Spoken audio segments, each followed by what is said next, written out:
Et donc, on le voit bien, le gouvernement fédéral entend plafonner ses cibles en matière d'immigration une fois que l'objectif de 500 000 nouveaux résidents permanents par an sera atteint en 2025, soit toujours un peu au-dessus de 4% de cibles d'immigration francophone. Ottawa promet aussi de recalibrer le nombre d'admissions de résidents temporaires. J'en parle ce soir avec la présidente de la Fédération des communautés francophones et acadiennes, Liane Roy, qui est encore dans nos studios. Bonsoir, Madame Roy. Alors, vous avez certainement suivi cette annonce. Comment réagissez-vous à cette approche d'Ottawa? Nous réagissons, nous sommes très déçus. Les communautés francophones et acadiennes d'un peu partout au Canada sont déçues suite à cette annonce de la cible de 6 % pour l'année 2024. Nous aurions souhaité une cible beaucoup plus élevée parce qu'avec le 6 % le gouvernement continue à travailler envers un déclin de la communauté francophone et acadienne du Canada. Alors, quand vous dites que vous auriez souhaité avoir une cible plus forte, c'est 12 %. On sait que c'est ce que la FCFA demande, et que ces chiffres seraient basés sur une étude, disiez-vous, il y a quelques jours. Que dit votre étude? Est-ce que c'est possible de passer de 4 à 12 % en 2 ans? Il est possible d'aller aux 12 % en mettant en place un programme spécifique pour l'immigration francophone.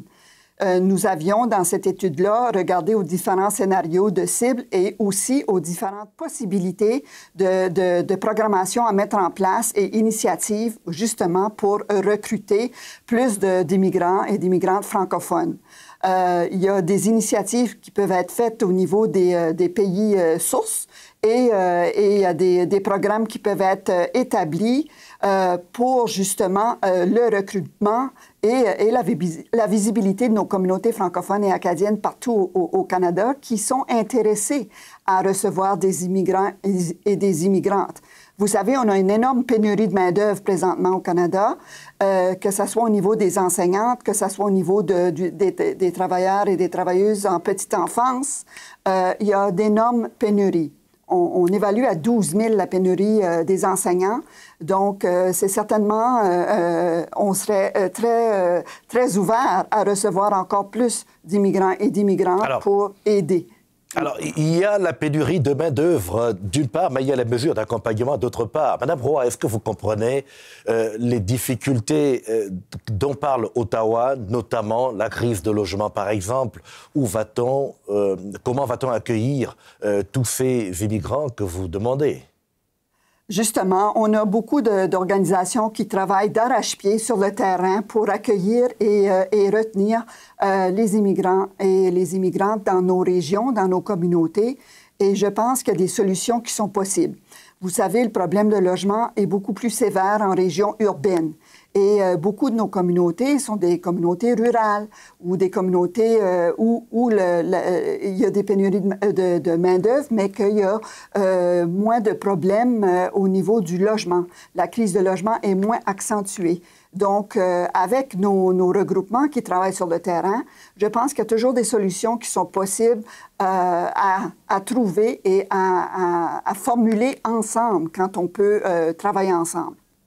Quand vous dites qu'il y a des solutions qui sont possibles, est-ce que vous avez fait des suggestions, par exemple, au gouvernement fédéral, vous qui avez fait une étude pour constater qu'on peut atteindre la cible de 12 %? Oui, tout à fait. On a fait beaucoup de suggestions, beaucoup de recommandations par rapport à des différents types de programmes qui pourraient être mis en place. Mais ça serait sous le chapeau d'une politique ou d'un programme spécifique pour l'immigration francophone. Oui, on a fait plusieurs recommandations.